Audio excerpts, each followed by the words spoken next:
கர்த்தரையே சேவிப்போம். அது யோவான் 12:26 சொல்வதற்கு, ஒருவன் எனக்கு ஊழியம் செய்வானானால் பிதாவாகிய தெய்வம் என்ன பண்ணுவாரு? என்னை கனப்படுத்துவார் என்று சொல்லுங்க. இன்னைக்கு ரொம்ப முக்கியமான உண்மை, நானும் என் வீட்டார்போ என்றால் கர்த்தரையே சேவிப்போம்.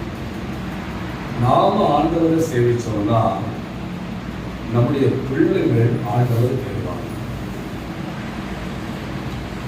நாம ஆண்டவரை சேவிச்சோம் அப்படின்னா நம்முடைய சந்ததி ஆசீர்வதிக்கப்படும். ஆபிரகாம் என்கிற மனுஷனுடைய வாழ்க்கையில ஒன்று கீழ்ப்படிதல் இருந்துச்சு, இரண்டாவது அவனுக்கு விசுவாசம் இருந்துச்சு, மூணாவது பகுதி அவனுக்கு விட்டு கொடுக்கிற பகுதி இருந்தது. ஆபிரகாம் என்ன இருந்துச்சு? ஒன்று கீழ்ப்படிதல் இருந்துச்சு, இரண்டாவது விசுவாசம் இருந்துச்சு, மூணாவது விட்டு கொடுக்கிற தன்மை இருந்துச்சு. நான் இந்த 3 பழக்கம். எத்தனை பழக்கம்? சட்டமும் சொல்லுங்க. என்ன பழக்கம்? ஒன்று என்னது? கீழ்ப்படிதல், இரண்டாவது விசுவாசம், மூணாவது விட்டு கொடுக்கிற தன்மை. இப்ப என்ன கவனிக்கணும், இந்த தன்மையுடைய பகுதி ஈசாக்கு வாழ்க்கையிலே வந்துச்சு. அப்ப என்ன நீங்க கவனிக்கணும், நானும் என் வீட்டாருமோ வேண்டாம் கர்த்தரே. அப்போ நமக்கு ஒரு சந்ததி ஆண்டவர். மல்கியா 2:15 பாருங்க. 2 ஒருவனை அல்லோ படைத்தார், ஆவி அவருக்கு பரிபூர்ணமாய் இருந்தது. பின்ன ஏன் ஒருவனை படைத்தார்? தேவ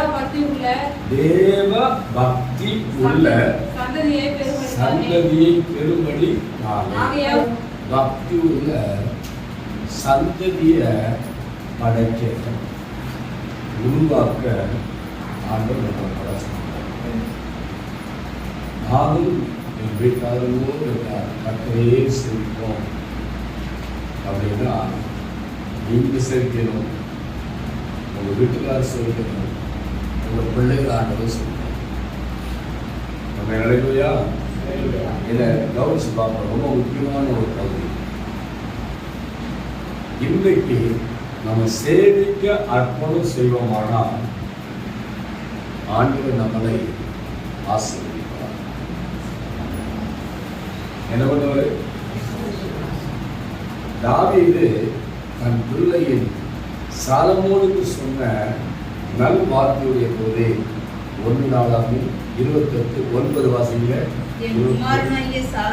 சாலமோனே, உன் பிதாவின் தேவனை அறிந்து அவரை உத்தம இருதயத்தோடு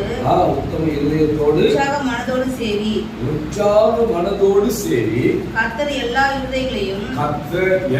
இருதயங்களையும் ஆராய்ந்து நினைவுகளின் தோற்றங்களை எல்லாம் அறிகிறார். நீ அவரை தேடினால் உனக்கு தென்படுவார். அவர் என்ன பண்ணுவாரு?